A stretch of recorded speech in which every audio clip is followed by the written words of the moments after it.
Hello everyone, very good morning. Welcome all of you to StudyIQ IS English channel. I am your educator Praveen Mishra. Let's begin the session, that is the Hindu analysis for 28th of March 2025. Okay, so the headlines for us in front of us here today is the first one. A sector not much in the news always. A sector not much into the limelight always. But yes, a sector which has become actually one of the major key sectors in the Indian economy. And apart from that, a sector which is also booming at a very large scale. Yes, the name here comes as the word bioeconomy and how India's bioeconomy is firing the road ahead. So what is the news? What is the headline? The India report, the India bioeconomy report actually, released by the Department of Biotechnology, says, see the figures, how tremendous they are. There is an ample opportunity for this sector, that is the bioeconomy sector, to grow at its best. And what is the best figure-wise here?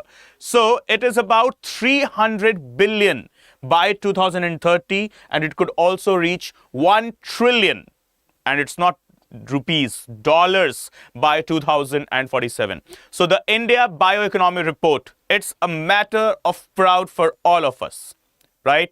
The India bioeconomy report, it has stated that presently the industry stands nearly somewhere $150 billion.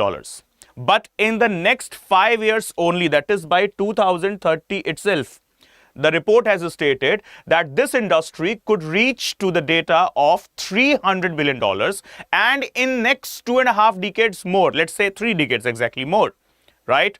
It is going to be an industry of $1 trillion US, right? So something big for Indian economy is coming in the name of bioeconomy. Now, talking about the further of the news here, a new government report has stated all of these things. That is 4.2% of the country's GDP is accounted with the help of this particular growth. Okay. Now, the India Bioeconomy Report, released by whom? Released by the Department of Biotechnology. The factors that you need to understand. The India Bioeconomy Report, obviously a report released by which organization? So name of the organization is the Department of Biotechnology. Okay. Next thing, most important thing that we need to understand. What does this bioeconomy refers to? How am I going to justify the word bioeconomy? So bioeconomy refers to the industrial use of biological resources, foreign, plants, animals, and any other microorganisms. So in simple terms, the industrial use of natural resources, that is what bioeconomy is. Simple as that. Once again, the industrial use of the natural resources, where comes the statement or the definition bioeconomy. Okay, this is as simple as possible. So the next big thing here that we need to discuss. Bioresources like plants or microorganisms, they are sources of renewable energy first of all, and relatively cheap and locally available. Okay, what they are relatively cheap and locally available, as in, see, to any industry to grow, the most important thing that you need to pen down today. For any industry to grow, some of the things that are very vital are, firstly, is the availability of cheap raw material. Okay. Secondly, availability of cheap raw material locally. That is, never the supply chain is disrupted, and apart from that, it is immediately available for the sake of production of the finished goods. So, bioeconomy, that is the bioresources actually, which is depending on the plants and microorganisms. So first of all, so they are renewable, and they are also part of the renewable energy sectors as well. And apart from that, they are relatively cheap, that is less costlier, and apart from that, locally, easily, in much sufficient amounts available as well. Hence, these are the things that makes the India Bioeconomy Report to state that by 2030, the present $165 billion industry could reach to $300 billion, and by 2047, it could also reach $1 trillion plus, right? Okay. Next thing, an example is the use of ethanol that is produced through fermentation of crops like sugarcane or corn by microorganisms as an alternative to fossil fuels, right? Dear Sandesh, art and culture classes are to be commenced from today. Okay, today 2 p.m. we'll be meeting live, okay, and we'll be discussing about the segments of art and culture, okay? Don't worry. Right, so coming back to the point, here we go. Example is the use of ethanol. How is this ethanol created? This ethanol is created by the natural activities of the microorganisms present on some of the products like the corn, okay, or even the sugar cane, which is also an alternative. Ethanol, it becomes one of the biggest alternative to the general conventional fuels, that is fossil fuels. So modern biology offers sustainable alternatives to clothes. These days you might be also having this ads floating over your YouTube or could be your social media handles, right? That is, some types of clothes are introduced in front of you, specifically shirts, okay, which are considered as hydrophobic. Hydrophobic as in the shirts or the cotton or the, sorry, not the cotton, the textile, the material basically used in making those shirts are reluctant to water. That means they do not absorb the water. Okay, a drop of water, if poured over it, will be immediately in the very same format be thrashed away, right? So this is how this bioeconomy and bioresources are helping in each and every sector. Call it the fuel sector, call it the textile industry as well. So that is why the figure of $300 billion that is coming. Okay, so alternative to clothes, plastics, like for example, right now we have banned the use of plastics throughout the nation, though still people are using it. That's unfortunate, but yes, plastics are banned. But yes, apart from plastics, now there is a provision of providing jute bags, bags that are made up of jute, and also bags that are made up of sugarcane. Okay, then construction materials, medicines, and a variety of chemicals as well. That is too much of the usage with regard to the bioresources are possible. Okay. Thank you, dear Sandesh, for your love and affection. And yes, Karnataka, one of the most beautiful states and the states which are providing the good impetus and the boom to the Indian economy, specifically the cities like Bengaluru and so on. So happy to hear this from you and happy to see you here in the class as well. And let's meet live at 2 p.m. and discuss about the provisions of art and culture. Okay. So moving on to the next thing here. Bio E3 policy of 2024 with regard to the bioeconomy and the bioresources. We have got a policy as well that is known as Bio E3 policy. So what does this E3 stands for? E 3 times. So bio, okay, that is biotechnology, and E with 3. Here it is. E, first E, that is economy, second E, that is environment, and third E, that is employment. So Bio E3, that is biotechnology, economy, environment, and employment. The policy aims to what? Establish India as a global biomanufacturing hub with a focus on bio-based chemicals, enzymes, and everything. Apart from that, strengthening the research and development through collaboration. And last but not the least, promote sustainability and encouraging innovations. Simply speaking, India with a population of around 1.45 billion needs much bigger industries, enhancement into the existing industries, and establishment of the new industries as well in order to prevent the things, the economic evils like unemployment. And apart from that, also we need to generate maximum of the revenue in order to feed a population of 1.45 billion. And secondly, we need our manufacturing units, that is domestic production, to boost as well, as because India, with all the ample amount of resources available, still is considered or tagged as a country that is heavily relied on import. That is, we are an importing country. If we just properly go ahead, we just eliminate the dirty politics and the regional disintegration and all of these other social evils, these social evils for sure will carve out or eliminate or vanish the economic evils, including unemployment, poverty, malnutrition, illiteracy, and everything, right? So we need it badly. And for that sake, all the governments, it's not just like one single government. Yes, all the governments since last 78 years of independence, they have tried their level best. Though, yes, they have lagged a lot in mid.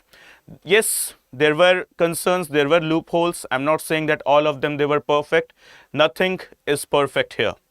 Nobody is perfect, right? And humans, they are made to make mistakes as well. Okay, so yes, there have been initiatives, though slow and steady, but we are performing well. And apart from that, one such initiative, one such policy for all of these things that we have discussed a minute back is the Bio E3, that is biotechnology, environment, economy, and employment policy. Okay, so this is what we need to understand. And the next news for the day. If you have watched my yesterday's session where we were discussing about the Manrega, how our politicians, they do make a fool of themselves only. It's time for our politicians. I would just like to convey this message. It's time for our politicians to understand that this is a digital age. Whatever you speak, whatever you state is cross-verified by each and every one of us. And yesterday what we have seen, day before yesterday what we have seen into the Lok Sabha session, into the question hour, that the Minister of Rural Development, yes, Minister of Rural Development, has stated that Tamil Nadu, being with 1/3 population as of UP, that is Uttar Pradesh, receives double, literally double, that is 2x of the funds in Manrega as compared to UP. The data is absolutely on false grounds, absolutely malified, nowhere justified. According to the website of Manrega, that is itself the government website, certified by the Ministry of Rural Development itself, states that nearly 11,860 crores, something like that, were allocated to the state of Uttar Pradesh, while Tamil Nadu received some nearly 10,000 crores, 10,000, some 400, 500 crores. How is this data known as double the data? This is literally on, baseless grounds the minister has spoken. And now here, another minister has taken the controversy when he has called the great medieval history ruler warrior. Not just a ruler, but also a warrior, a ruler who was also applauded by the masses, loved by the masses. There are not all the rulers, those who are loved and applauded by the masses. There are some of them only in the history. And one such ruler was the great Rana Sanga, to whom a Samajwadi Party member of parliament has called as a traitor. And this is a big, big insult, no doubt in that, not just to Rana Sanga, but yes, as the Chief Minister of Rajasthan has stated, okay, that it is insult to each and every warrior of the motherland. Whatsoever the name is, whatsoever the dynasty is, it is an insult to the warrior of the sons of the soil of India. Right? So this is what the whole story is. Rajasthan Chief Minister Bhajan Lal Sharma on Tuesday strongly criticized Samajwadi Party MP Ramji Lal Suman for calling Mewar ruler Rana Sanga as a traitor. And apart from that, he demanded that the Akhilesh Yadav-led party, that is Samajwadi Party, take action against him. Sharma described the remarks as an insult to every warrior who sacrificed their lives for us. Right? Yes, no doubt in that it was a very, egregious, a very nonsense, illogical, baseless, ruthless type of a statement against a historical great figure that is Rana Sanga.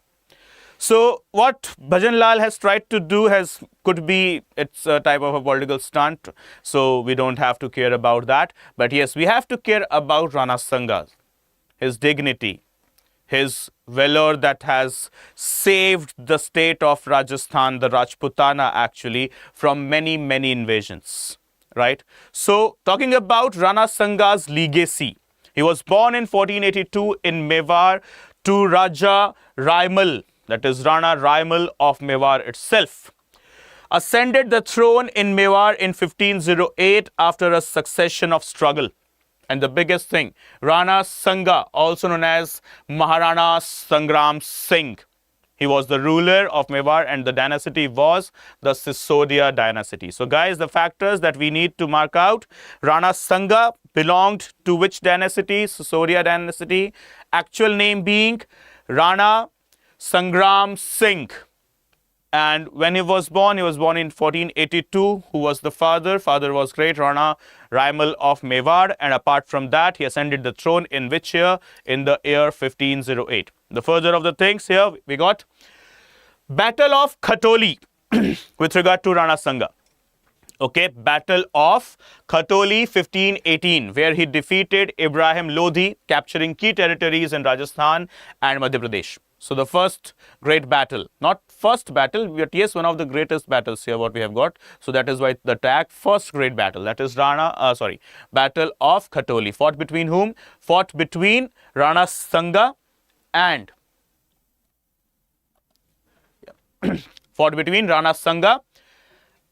Ibrahim Lodhi. Second, once again, it is the Battle of Dholpur a year later, 1519, once again fought with Ibrahim Lodhi. And in both the battles, he gave a crushing defeat to Ibrahim Lodhi's forces. That is in Battle of Khatoli, 1518, as well as in Battle of Dholpur, 1519. But he got defeated in the very next decade, in 1527, that is Battle of Khandwa.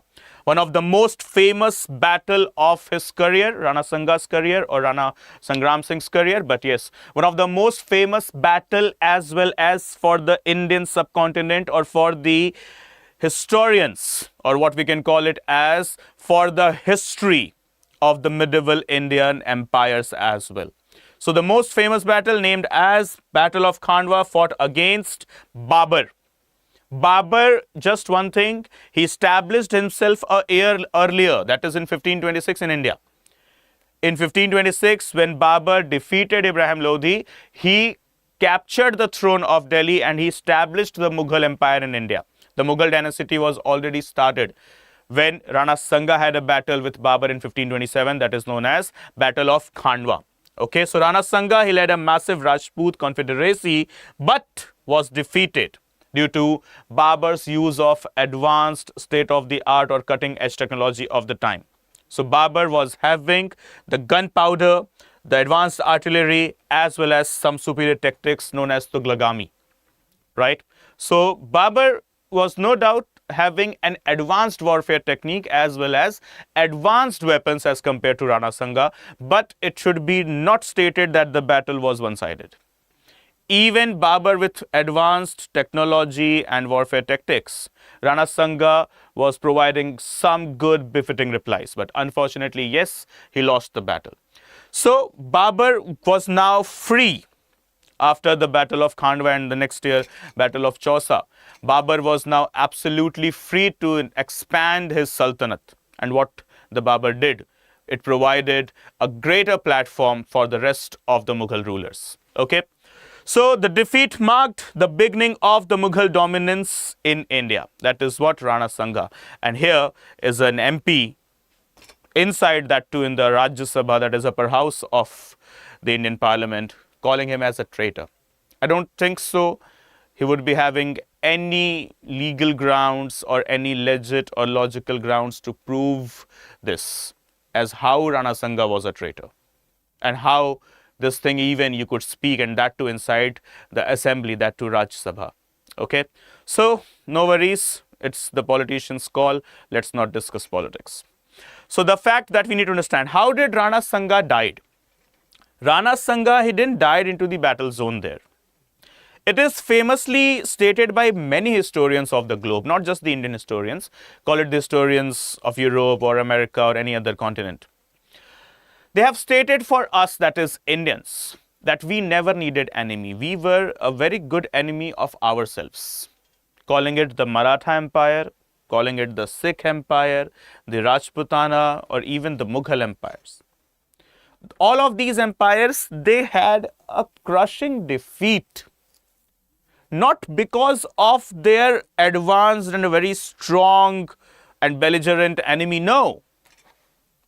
It's because of a traitor living inside the empire.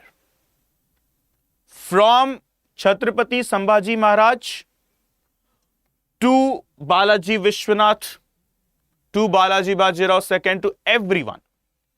From Adil Shahi dynasty to Nizamat of Hyderabad, from Tipu Sultan to, we can call it as Sirajud-Dawla, or to anyone.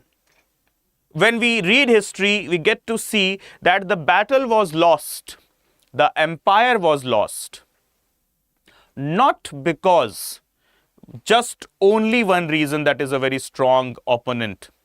Yes, they used to have strong opponent, no doubt in that, but the reason was another thing, was the availability or the presence or existence of a traitor inside the Sultanate, inside the empire itself. The Battle of Plassey wouldn't have been lost if the Commander-in-Chief Mir Jafar would have been not sold his ethics and morality to Robert Clive. If he wouldn't have been, too much greedy for the throne of Bengal, the British couldn't have even established themselves as an administrative authority in India. So it is not any other authority or not any other person who has led British establish themselves as an administrative or the governing body in India. It's just the one named Mir Jafar. And the very same way here, Rana Sanga could have retained back his lost territories and could have saved Rajputana further from the Mughal expansion, from the Mughal the invasions. But what and where he lost? He lost because of his own nobles. He was poisoned by his own nobles in 1528, who feared another battle with the Mughals. Right? So he was not killed by the Mughals. He was killed by his own supporting members, his own support staff basically, that is the nobles. Right? His own ministers killed him basically. Okay. So this is all with regard to Rana Sanga. Now moving on to the next news for the day, that is about NPAs, non-performing assets. Finance Minister Nirmala Sitharaman has woke up with this NPA thing and has come forward with a strong statement that the government is committed to taking stringent actions against the willful defaulters. The statement has come from the Honorable Finance Minister of India, that is Nirmala Sitharaman. Okay, so non-performing assets of banks at multi-year low and profits up, Finance Minister has stated. Okay, so NPAs, they are one of the biggest concerns, no doubt in that, into the Indian economy, and for this, Finance Minister has came forward with some certain amendments and some certain changes. So as what we can see here, the Rajya Sabha on Wednesday passed the banking regulation bill. See, it's not yet done by, it's not yet just converted into the act. So it is just a bill as of now. So we did not discuss the features of the bill until and unless it is converted into act, right? So the Rajya Sabha on Wednesday has passed the banking regulation bill that basically amends several provisions of the act in the sector. Terming the bill unique, Union Finance Minister Nirmala Sitharaman said in a reply that 19 sections of these acts would be impacted by the amendments. And Mr. Sitharaman said that this was part of the measures taken by her government since 2014.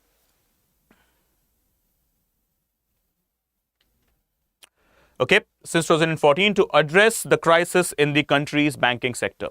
So from the committees we talk about, okay, to the amendments and to the acts that are done inside the banking sector.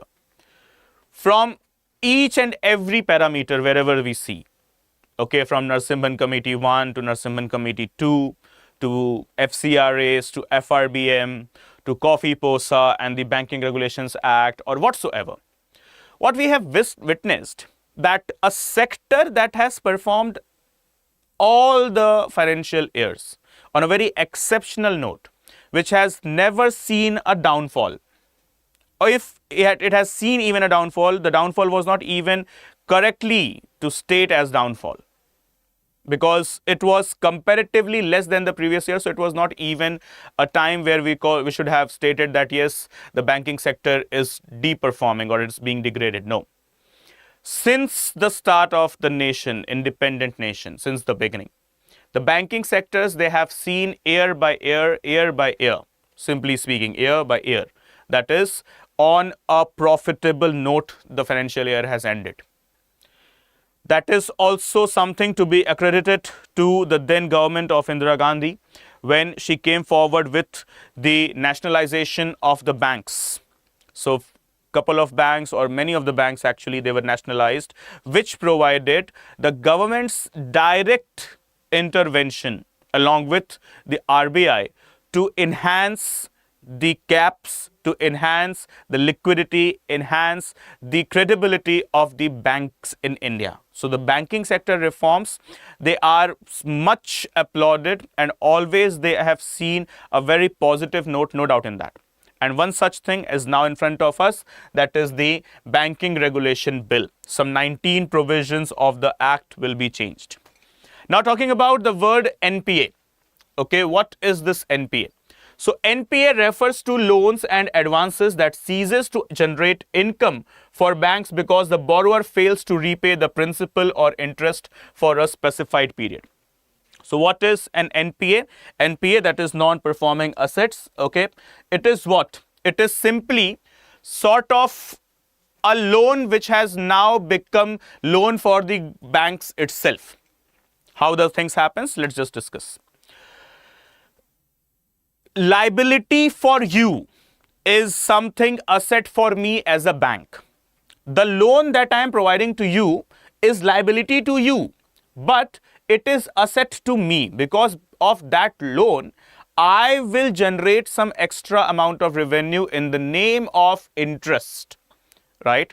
So this is why asset word is used with the loans that are given by the banks or any other financial organizations.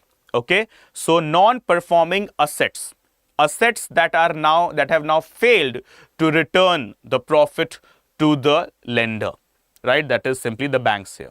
Okay, so remember one thing, for a bank, your loan is bank's asset. Why? Because of that loan, bank is generating profit, is gaining benefits, right? Okay, so definition of NPA, what is the definition of the NPA as per the RBI guidelines? How do we define NPA? So as per the RBI guidelines, a loan is classified as an NPA if interest or principal, both of them, not just interest and principal or either of them. If interest or principal, either both of them, either one of them, also the interest, also the principal, okay, remains overdue or unpaid for a continuous 90 days. Let's say, for example, if a person X is there who has taken a loan of 100 rupees for which every month he has to repay an interest of 1 rupee. So for 12 months, he will be, repaying 1 rupee every month. So for 12 months, it will be 112 rupees. So let's say, for example, in a month, he has failed to provide interest to the bank and it continued for the next as well as next month. So it is now 90 days. So now that particular loan, that is the loan to the customer but asset to the bank, will be classified as an NPA, that is non-performing asset. Okay. So the types of loans we have got. The term loans, okay, NPAs when they are classified, okay. In the term loans, when interest or principal is unpaid for over 90 days, simple. Overdraft and cash credit. Simply, if outstanding balance remain over the sanction limit for 90 plus days. And last comes the agricultural loans. If the principal or interest remains unpaid for 2 crop seasons, okay, 2 different crop seasons, short term or 1 season in the long term, okay, then it will be only considered as an NPA. So the last thing that we need to mark, agricultural loans. Here the definition of NPA is different. If the principal or the interest remains unpaid for 2 crop seasons, 2 crop seasons, that is for a short term loan, and for 1 season, that is for a long term loan, that then only in that case it will be classified as an NPA, or the non-performing asset. Okay. Now the next big thing here, halting Samagra Shiksha Abhiyan funds to states not accepting PM Shri, not justified. Illiteracy and education is one of the biggest troubles we have ever faced. But the factors, the governments, they have tried their best, including Article 21 capital A with the 86th Amendment Act of the Indian Constitution of 2002, coming up with the National Education Policy of 2020, also adding the articles into the DPSPs and the Fundamental Duties segment, and yes, providing the schemes such as midday meal, each one teach one, and apart from that, Samagra, that was earlier Sarva Shiksha Abhiyan, now the Samagra Shiksha Abhiyan. A Rajya Sabha MP has raised a concern that there is a scheme known as PM Shri, Schools for Renovation of India, in short Shri.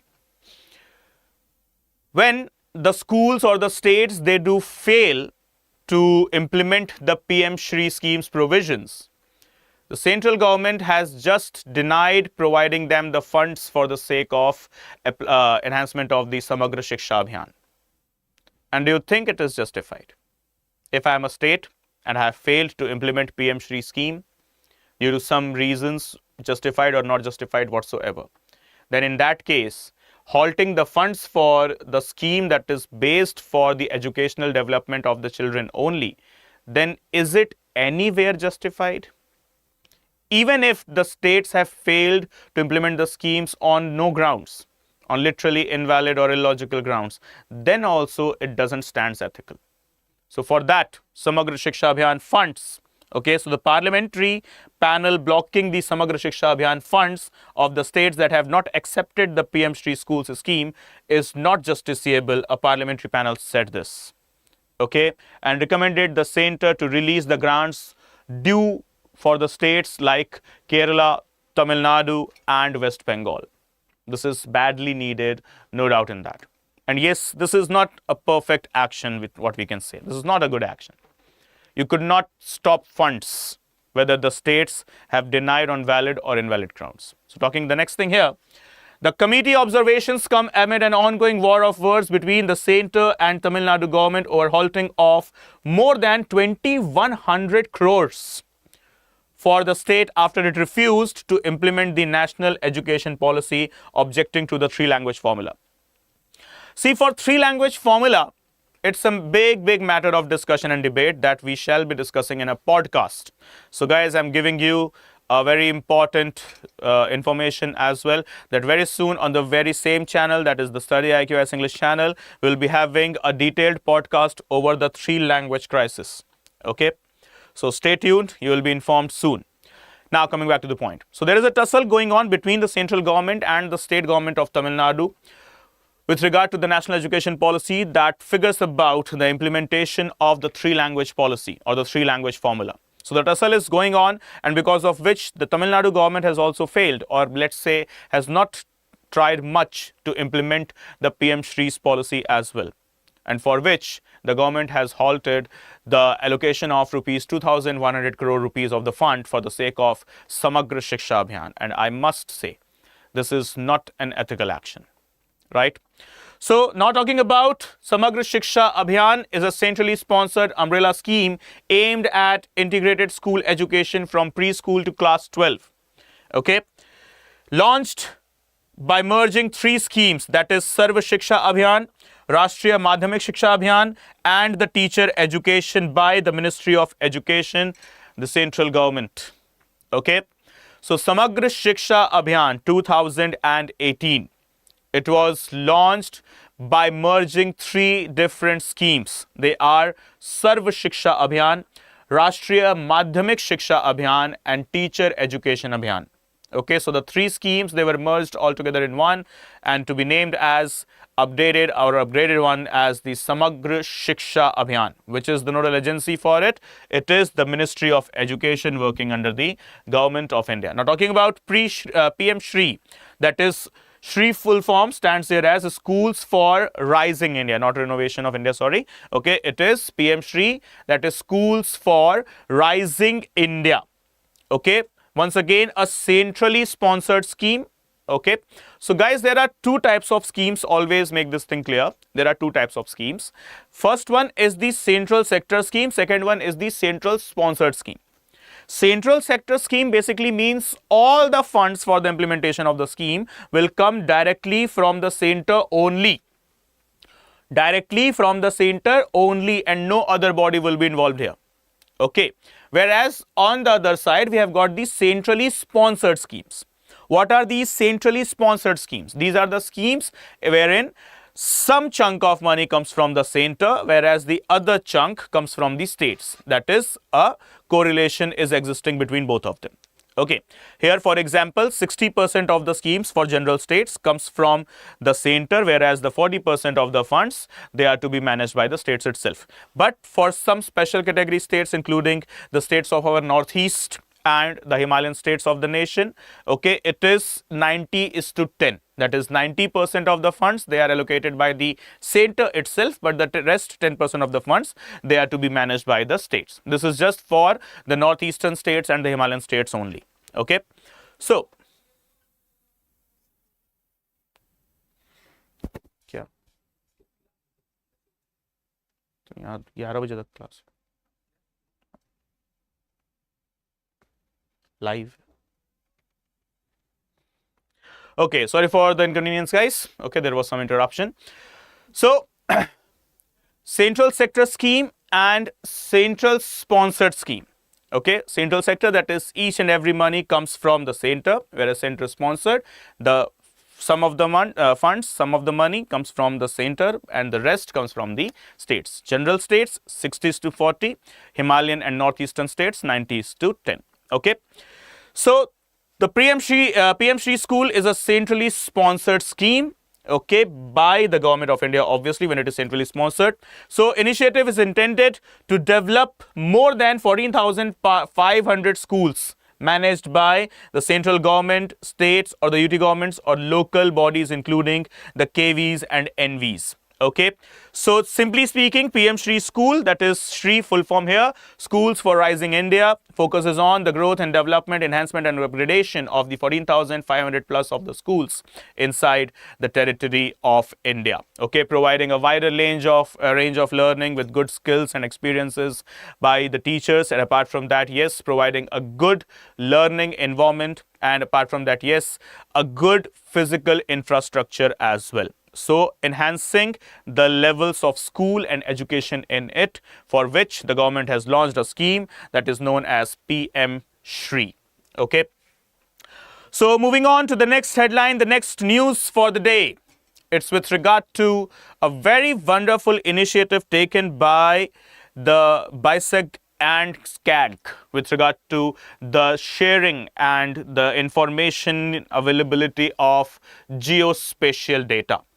Okay, so as what we can see here, the CAG, that is the Comptroller and Auditor General of India, being a constitutional body under Article 148 of the Indian Constitution, has signed an agreement with Bhaskaracharya National Institute of Space Application and Geoinformatics. Okay, in short, BISEC-N. What is the full form?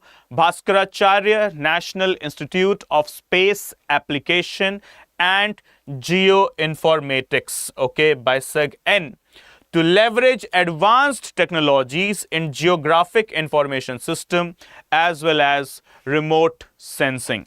Okay, so the nodal bodies of this agreement is it's the Comptroller and Auditor General of India. And apart from that, BISEG N, full form being Bhaskaracharya National Institute of Space Application and Geoinformatics, in short BISEG N. Okay, so let's see the whole story here. So the collaboration aims to strengthen the audit framework while developing customized geospatial solutions, leveraging AI into it, as well as machine learning and big data analytics for audit-related projects. So basically speaking, what is this geospatial data? How do I define this word geospatial? So geospatial literally means the information of the topography of one particular region. Let's say, for example, I am in a mountainous region or a desert region whatsoever.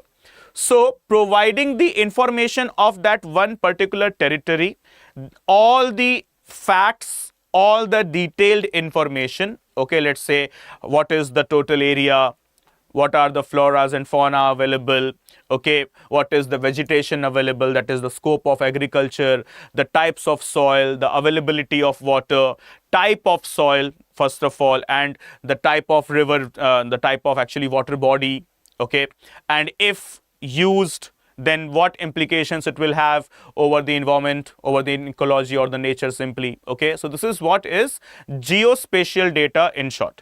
Okay, so what does this actual treaty for? Okay, so the collaboration aims to strengthen the audit framework, okay, while developing a customized geospatial data with the help of artificial intelligence as well as machine learning. Okay, so this is what the geospatial data deal with CAG and BISEG N comes from. So what is BISEG N? So full form is already there. Originally it was named as RESOCO. RESOCO as in full form Remote Sensing and Communication Center 1997. But it was renamed as BISEG, okay, in the year 2003. Okay, after a great 12th century mathematician Bhaskaracharya. Okay, so originally the name was RESOCO, that is Remote Sensing and Communication Center, established in the year 1997, renamed as BISEG, okay, in the year 2003, with the motivation coming from the 12th century mathematician, that is Bhaskaracharya. Okay, so comes the next headline for the day. Why sharks are important. And 2 decades long study in South Africa shows loss of great white sharks led to the disturbance in marine food web.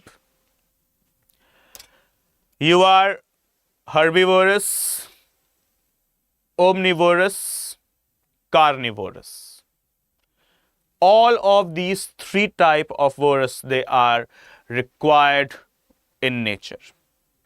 See, I'm not justifying consumption of a type of a food.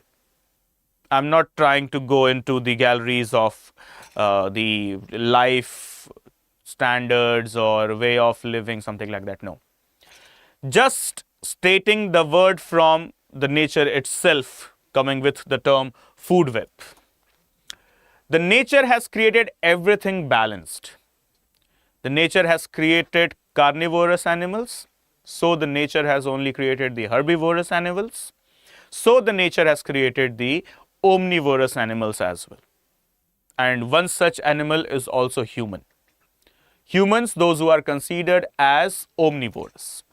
You are consuming a type of a food, it's absolutely up to you, right? But the point is, no such thing there should be existing in favor of one type of food or against one type of food, as it's coming from the nature itself, that is the food web. So the marine food web has been disturbed because of the disappearance of great white sharks. And who are these great white sharks? What are the features? Let's discuss. So great white sharks disappeared from the False Bay in South Africa, where they were once abundant, with potential causes being decades of unsustainable captures in the nets intended to protect bathers and some recent instances of predation by orcas. Okay, so great white sharks, they used to be found on the False Bay of South Africa. And what the people used to do in order to enhance tourism, in order to attract much of the tourists into the False Bay beaches, okay, they have just made it clear that it's time to capture the sharks into the nets, okay, and because of which their reproductive cycle, their reproductive habitat or the niche, their life cycle has literally got disturbed, and for which they got disappeared as well, and that troubled the marine food web. Okay, so now talking about the False Bay. So here what we can see, it is the country of South Africa.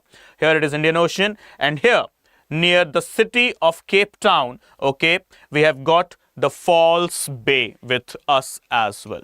Okay, so where is False Bay? Near the city of Cape Town, okay, that is South Africa, as simple as that. Okay, so what it is in news for? Because of the disappearance of the great white sharks, which has troubled the marine food web system. Okay, so guys, let's now move towards the very interesting segment, that is the related MCQs with the topics. So here we go with the first one. Consider the following statements regarding bioeconomy. Guys, I request you all to be very active here, okay, into the comment section while answering the questions. Okay, so here we go. Bioeconomy primarily focuses on using biological resources for economic activities while minimizing environmental impact. Second, the bioeconomy concept is limited to agriculture and forestry and does not include biotechnology-based industries. And third, India's bioeconomy contributes significantly to GDP and includes sectors like bioagriculture, biopharma, and bioindustrial applications. So which of the above statements is or are correct? 1 and 3, 2 and 3, 1 and 2, 1, 2 and 3. Come on guys, quickly, I would like to see the comments as early as possible.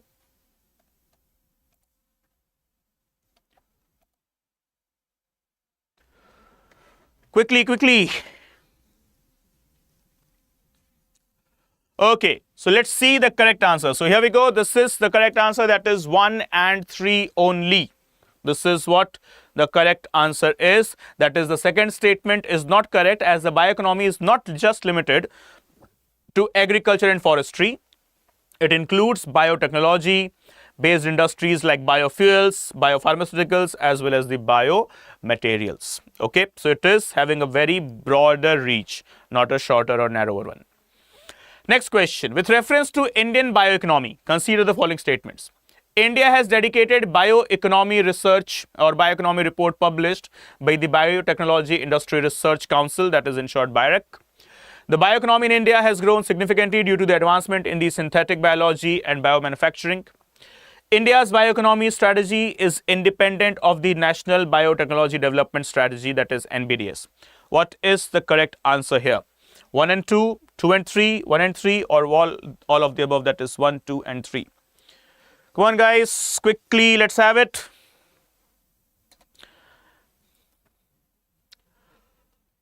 Okay, so I cannot see answers here. So let's go ahead with the answer, that is 1 and 2 only. They are the correct statements. The third statement is not correct. Why? Because it is not just depending here. So India's bioeconomy strategy is not independent of NBDS, that is National Biotechnology Development Strategy. It is simply a guiding framework for the Department of Biotechnology. So statement 1 and 2 is correct. And because it is not independent, that is why statement 3 is incorrect. Okay. Next question. Consider the following statements regarding Rana Sanga. What are the features here? He was the ruler of Mewar and belonged to the Sisodia Rajput dynasty. Fought against Babur in the Battle of Khandwa and was successfully defeated. Rana Sanga successfully defeated Babur and forced him to retreat to Kabul. So as we have discussed it as well. Come on guys, what could be the probable answer? The correct answer, actually, forget about probable. Correct answer, quickly.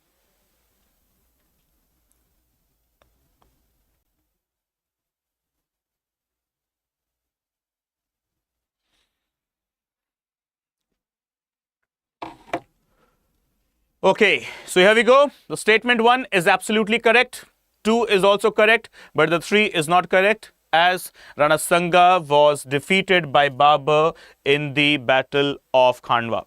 Okay, as Babur was having advanced technology as well as resources. Next question. Which of the following factors contributed to Rana Sanga's defeat at the Battle of Khandwa? What were the reasons? What were the actual probable reasons? So Babur's superior use of gunpowder and artillery, internal betrayals within the Rajput Confederacy, effective military strategy of Tulugma used by Babur, Babur's alliance with the Sultan of Gujarat. So select the correct answer. What is it? 1 and 3, 2, 3 and 4, 1, 2 and 3, or 1, 2, 3 and 4? That is all of the above.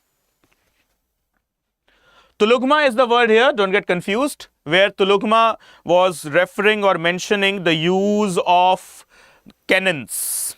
Okay, the use of cannons. Okay, correct answer. So it will be 1, 2 and 3 only, as Babur never had any deal with the ruler of Gujarat at that time, Bahadur Shah, who later became an adversary and the biggest headache of Humayun. Okay. Next. What is non-performing asset as per the RBI guidelines? So I think it should be as simple as possible question, right? So quickly, please answer this. NPA. Yes, Mangal, good going there. Though answer is not correct, but yes, at least you are active, and that's a very appreciable thing. Okay, here we go. What is the correct answer? If a loan is not paid or interest is not paid for more than 30, 60, 90 or 120 days. So obviously it is 90 days for general loans, and for agricultural loans, okay, the period may vary. That is for a short-term loan, it will be 2 seasons, and for a long-term loan, it will be 1 such season. Okay, yes, Mangal, you gave the answer. Yes, dear. Very good. Keep it up, please. Okay.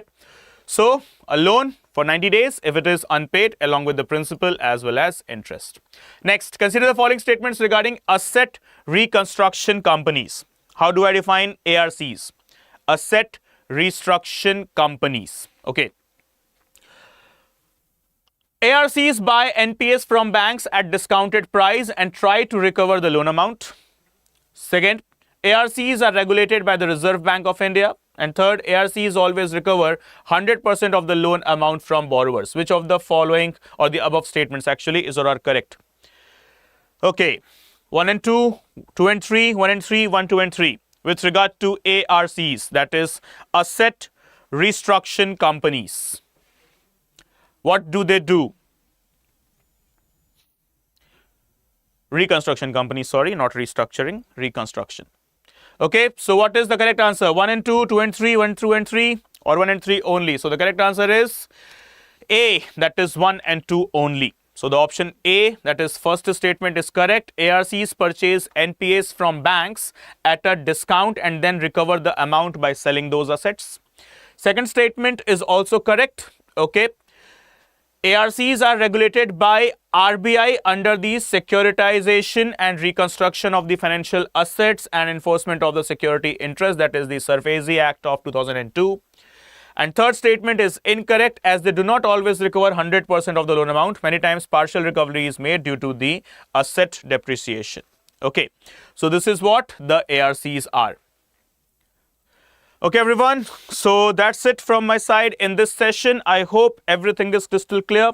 If there is any doubt existing in your mind with regard to such things, okay, please do let me know into the comment box, okay, so that in the very next session, firstly, what I will do is I will just figure about that doubt, okay, and eliminate the doubt for sure, and then proceed with the rest of the chapter. Okay, everyone. So please do subscribe for the channel if you haven't done it. And apart from that, please do like the video as well if you have liked it. See you all in the very next one. Till then, bye-bye, take care, study well, and yes, Jai Hind.